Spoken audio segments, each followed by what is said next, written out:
India news पर आपका स्वागत है। आपके साथ मैं हूं राकेश पांडे। आप देख रहे हैं हमारी खास पेशकश इंडिया बदला क्या। यह सवाल इसलिए भी बेहद अहम है क्योंकि देश अब चुनाव की दहलीज पर खड़ा है। प्रधानमंत्री मोदी ये कहते हैं कि मेरा देश बदल रहा है, आगे बढ़ रहा है। मोदी सरकार जिन मुद्दों के साथ चुनावी मैदान में उतरने वाली है उनमें से विकास का मुद्दा बेहद अहम है। मोदी विकास के दावे करते रहे हैं, लेकिन विपक्ष उनके दावों को जुमले कहकर नकारता रहा है। ऐसे में मोदी के उन दावों की जमीनी हकीकत को परखने के लिए हमने शुरू की है यह सीरीज, जिसका नाम है इंडिया बदला क्या। ग्राउंड जीरो से मोदी सरकार का रिपोर्ट का, मोदी के 19 वादों का रियलिटी चेक। इंडिया बदला क्या।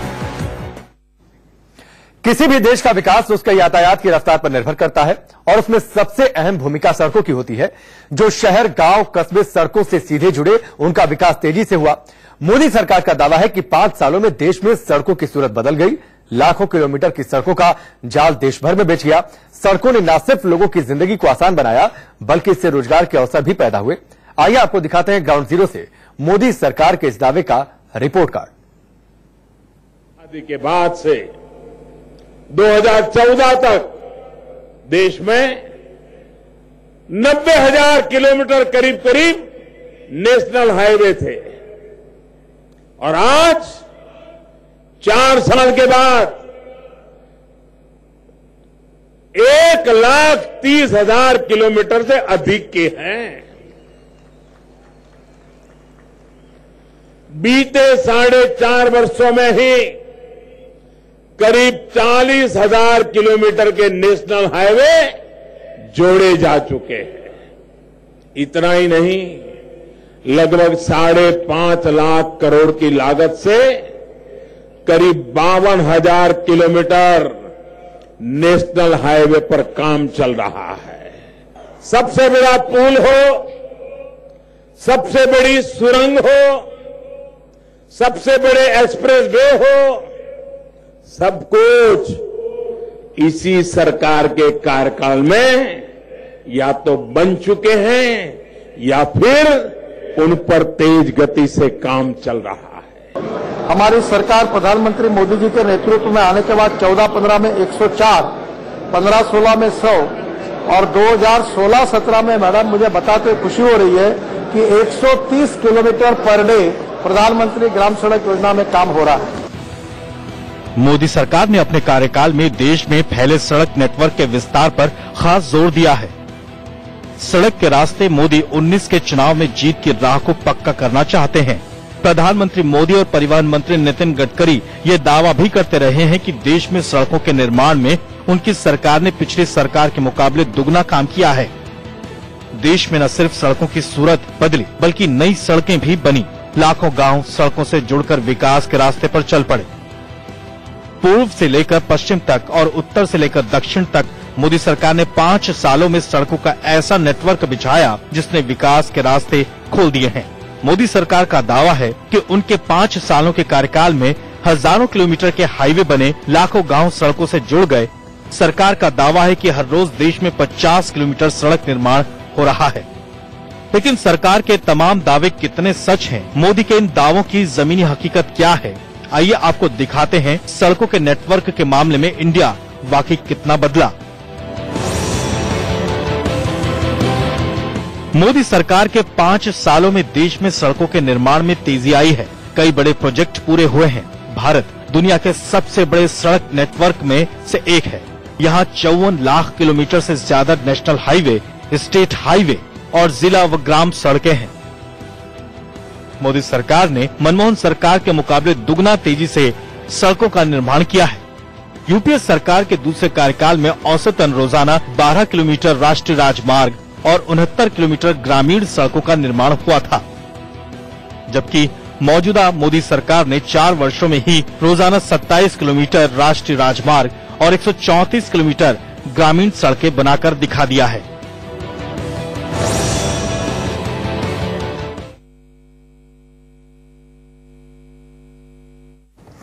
मोदी सरकार का दावा है कि यूपीए के कार्यकाल में हर रोज 12 किलोमीटर सड़क बनी, जबकि इन 5 सालों में हर रोज 27 किलोमीटर सड़कें बनी। यानी कि यूपीए के राज से दोगुने से भी ज्यादा सड़कें मोदी सरकार में बनी। आइए आपको दिखाते हैं पूर्व से लेकर पश्चिम तक और उत्तर से लेकर दक्षिण तक मोदी राज में सड़कों के रास्ते देश के विकास की कहानी।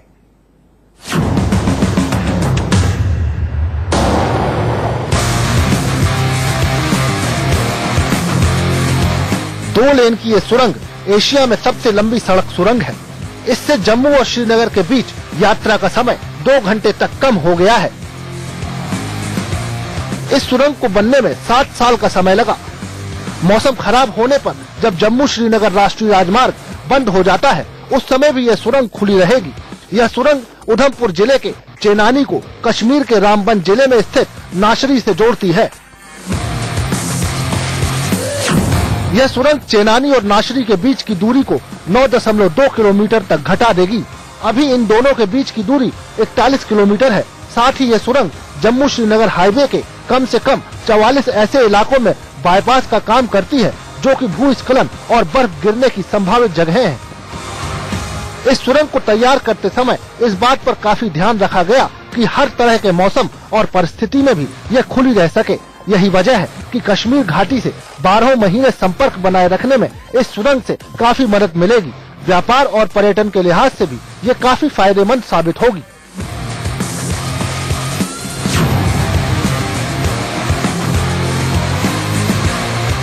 सामरिक रूप से महत्वपूर्ण जोजिला सुरंग की मोदी ने आधारशिला रखी। यह सुरंग श्रीनगर, करगिल और लेह के बीच सभी मौसम में संपर्क मुहैया कराएगी। इस सुरंग के निर्माण से जोजिला दर्रे को पार करने का समय 3.5 घंटे से घटकर मात्र 15 मिनट हो जाएगा। जोजिला दर्रा श्रीनगर करगिल लेह राष्ट्रीय राजमार्ग पर 11,578 फुट की ऊंचाई पर स्थित है। सर्दियों में भारी हिमपात के कारण यह बंद हो जाता है, जिससे लद्दाख क्षेत्र का कश्मीर से सड़क संपर्क टूट जाता है। इस परियोजना में 14.15 किलोमीटर लंबी सुरंग बनाने का लक्ष्य है, जिसमें दोनों तरफ से वाहनों की आवाजाही होगी।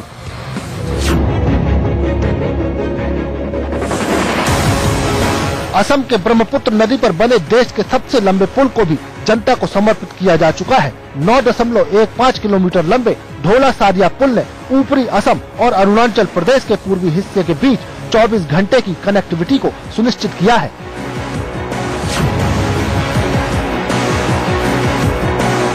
असम के डिब्रूगढ़ शहर के पास बोगीबिल में ब्रह्मपुत्र नदी पर बने इस पुल की लंबाई तकरीबन 4.94 किलोमीटर है। सुरक्षा रणनीति के नजरिए से ये पुल काफी महत्वपूर्ण माना जा रहा है। सुरक्षा जानकारों का मानना है कि ब्रह्मपुत्र के दोनों तरफ बसे लोगों की कनेक्टिविटी के अलावा असम के इस हिस्से को चीन की सीमा से सटे अरुणाचल प्रदेश से जोड़ना बेहद जरूरी था, ताकि बिना किसी दिक्कत के भारतीय फौज अपने सामान के साथ सीमावर्ती प्रदेश के आखिरी छोर तक कम समय में पहुंच सके। दरअसल 5,900 करोड़ रुपए की अनुमानित लागत से बनकर तैयार हुए बोगीबिल पुल के नीचे की तरफ 2 रेल लाइन बिछाई गई है और उसके ऊपर 3 लेन की सड़क बनाई गई है, जिस पर भारी सैन्य टैंक आसानी से गुजर सकेंगे।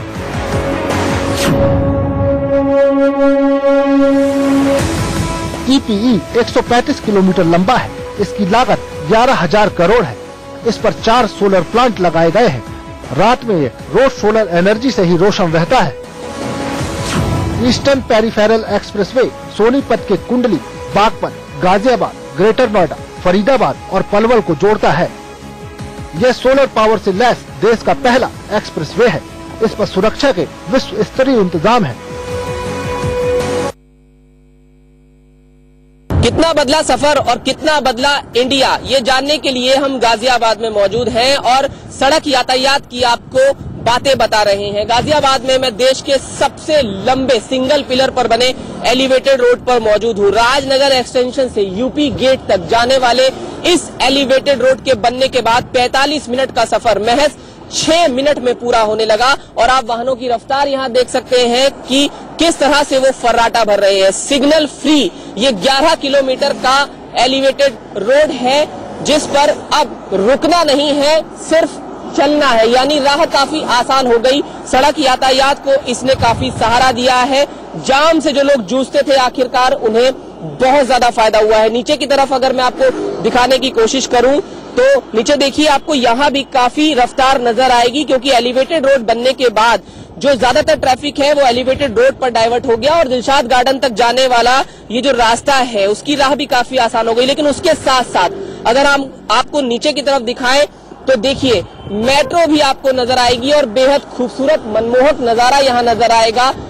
नए बस अड्डे से दिल्ली के दिलशाद गार्डन तक जाने वाली ये मेट्रो भी अब चालू हो चुकी है कुछ समय पहले और एलिवेटेड रोड के ठीक नीचे है। जो लोग एलिवेटेड रोड से गुजरते हैं उनसे हम जरूर यहाँ बात करेंगे। साहब ये बताइए, जाम फ्री हुआ गाजियाबाद?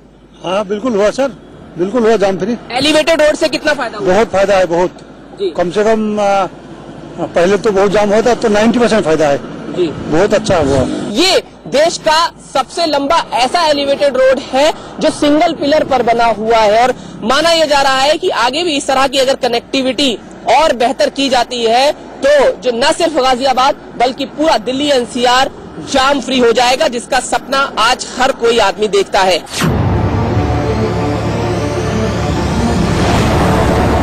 वेस्टर्न पेरिफेरल एक्सप्रेसवे ने भी विकास की राह को आसान किया है। 136.5 किलोमीटर लंबे एक्सप्रेसवे के निर्माण पर करीब 1863 करोड़ रुपए खर्च हुए हैं। एक्सप्रेसवे पर 120 किलोमीटर की अधिकतम स्पीड है। इस एक्सप्रेसवे के जरिए भारी गाड़ियां बिना दिल्ली में दाखिल हुए 90 मिनट में पलवल से कुंडली तक पहुंच सकती हैं। हम इंडस्ट्री की बात करें, रॉ मटेरियल जल्दी पहुंच रहा है। रॉ मटेरियल जल्दी पहुंचने का मतलब है कि रॉ मटेरियल सस्ता पहुंचेगा। रॉ मटेरियल सस्ता पहुंचेगा तो इंडस्ट्रियलिस्ट से लेके मजदूर भाई तक जितने लोग उस इंडस्ट्री से जुड़े हैं उनको डायरेक्टली बेनिफिट होता है। उसके साथ साथ फिनिश प्रोडक्ट जो है पोर्ट तक वो जल्दी पहुंच रहा है, यानी इकोनॉमिकली पहुंच रहा है। हम ग्लोबली कंपीट कर पा रहे हैं तो उसका आम आदमी को फायदा है। दूसरा, लोगों का कम्यूटिंग डिस्टेंस, लोगों का ट्रेवल करने का टाइम जो है वो सेव हो रहा है। आज के जमाने में जहां इंडिया ग्लोब से कंपीट कर रहा है, मैं एक ही चीज में इसको समाप्त कर दूंगा, टाइम इज मनी। तो आज लोगों का जितने भी हाईवेज हैं, चाहे आगरा वाला हो, चाहे लखनऊ वाला हो या दिल्ली के जो पेरिफेरल हाईवेज बन रहे हैं, उससे हो क्या रहा है, लोगों का समय बच रहा है और समय आजकल जो है धन है। अच्छी सड़कें अच्छे इंफ्रास्ट्रक्चर का उदाहरण होती हैं। मोदी सरकार का सड़कों और हाईवे के निर्माण पर शुरू से जोर रहा है। यह इससे पता चलता है कि 2013-14 में यूपीए सरकार के सड़कों के निर्माण का बजट जहां 32,483 करोड़ रुपए था, वो 2017-18 में मोदी सरकार में बढ़कर 1,16,324 करोड़ रुपए हो गया। 2013-14 में नेशनल हाईवे 92,851 किलोमीटर तक विस्तारित था, जो 2017-18 में 1,20,543 किलोमीटर तक पहुंच गया। 2013-14 में कंस्ट्रक्शन की स्पीड 12 किलोमीटर प्रतिदिन थी, जो 2017-18 में बढ़कर 27 किलोमीटर प्रतिदिन तक पहुंच गई। इंडिया न्यूज की खास पेशकश कितना बदला इंडिया में। आज हम बात करेंगे लखनऊ आगरा एक्सप्रेसवे की, जहां पर इस वक्त मैं मौजूद हूं। ये एक्सप्रेसवे 302 किलोमीटर लंबा है और ठीक पीछे आप हमारे देख सकते हैं, ये है लखनऊ से आगरा की ओर जाने वाला पहला टोल। आपको बता दें, इस एक्सप्रेसवे को बनाने में करीब 15,000 करोड़ रुपए की लागत लगी है और इस एक्सप्रेसवे को विकास का एक्सप्रेसवे भी कहा जाता है, क्योंकि यहां से सीधा आदमी, जो भी व्यक्ति है, वो आगरा होते हुए दिल्ली पहुंच सकता है। दिल्ली तक पहले लखनऊ से जो दूरी थी उसको कवर करने में करीब 12 घंटे लगते थे, लेकिन अब ये दूरी जो है कवर होती है मात्र 5 से 6 घंटे में। और यहां पे सरपट दौड़ती गाड़ियां तेज रफ्तार से ये सफर जो है पूरा कर लेती हैं। सुरक्षा के भी इस एक्सप्रेसवे पे खासे इंतजाम किए गए हैं। World class express. अपने कार्यकाल में मोदी सरकार ने गांवों को पक्की सड़कों से जोड़ने के लिए लगातार बजट बढ़ाया है। वित्तीय वर्ष 2017-18 में देश भर में करीब 49,000 किलोमीटर ग्रामीण सड़क बनाई गई थी। इसमें 6.5 हजार किलोमीटर सड़कें ग्रीन टेक्नोलॉजी पर आधारित है। सरकार ने रोजाना 32 गांवों को पक्की सड़कों से जोड़ा है और इसके लिए प्रतिदिन रिकॉर्ड 133 किलोमीटर ग्रामीण सड़क का निर्माण किया गया। आपको बता दें कि देश के कुल 13 राज्यों में प्रधानमंत्री ग्रामीण सड़क योजना का दूसरा चरण पूरा हो चुका है, जबकि 14 राज्यों में जारी है। मंत्रालय के आंकड़ों के मुताबिक मार्च 2019 तक कुल 1,78,000 गाँव सड़क से जुड़ जाएंगे। आपको याद होगा वो वक्त जब चाइना हमसे सरपट आगे दौड़ रहा था। कारण क्या था? इंफ्रास्ट्रक्चर। तो इंफ्रास्ट्रक्चर ने जहां हमारी जीडीपी ग्रोथ को गति दी है, वहां सोशल ऑब्जेक्टिव्स भी पूरे किए। सोशल ऑब्जेक्टिव जाने, किसी रोगी का गांव से स्टेट कैपिटल के हॉस्पिटल में जल्दी पहुंचना, बच्चों का अपने पास के शहर में स्कूल, कॉलेज, यूनिवर्सिटी में पहुंचना। तो इंफ्रास्ट्रक्चर ने बहुत फायदा दिया है जीडीपी ग्रोथ में और सोशल बेनिफिट्स में।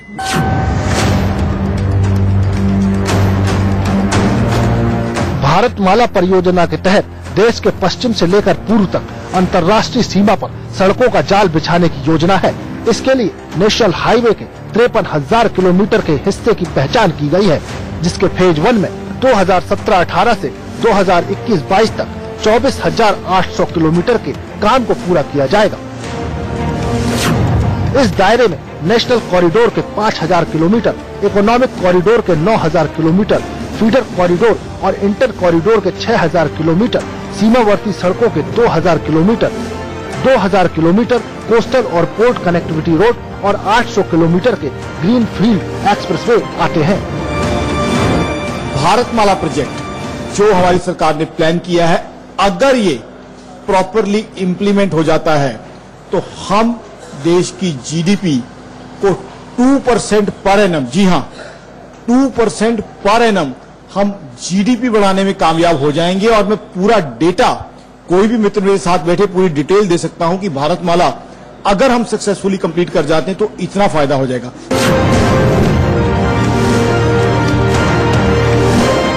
मार्च 2016 में लॉन्च की गई इस योजना का मकसद है सड़क सुरक्षा सुनिश्चित करना। इसके तहत 2019 तक सभी नेशनल हाईवे को रेलवे ओवरब्रिज और अंडरपास बनाकर रेलवे क्रॉसिंग से मुक्त करना है। 1500 पुराने पुलों को नए सिरे से मजबूती के साथ ढालना और चौड़ा करना है। 20,800 करोड़ की लागत से 208 रेलवे ओवरब्रिज और अंडरब्रिज का निर्माण किया जाना है।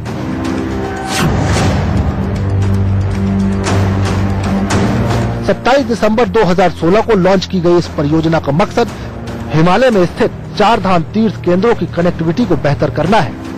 इससे तीर्थ यात्रियों का सफर और अधिक सुरक्षित, तेज और सुविधाजनक होगा। नेशनल हाईवे के करीब 900 किलोमीटर के हिस्से के आसपास होने वाले इस कार्य की अनुमानित लागत करीब 12,000 करोड़ रुपए है। मार्च 2020 तक इसे पूरा करने का लक्ष्य रखा गया है। एक सर्वे के मुताबिक शहरी आबादी के करीब 70% लोग मानते हैं कि मोदी सरकार में सड़कों की हालत अच्छी हुई है और ग्रामीण क्षेत्र के 57% लोग मोदी सरकार द्वारा सड़कों को लेकर किए गए कामकाज से खुश दिखे। मतलब साफ है कि सड़कों के रिपोर्ट कार्ड में मोदी सरकार को अच्छे नंबर मिलते दिख रहे हैं। Bureau report, India news.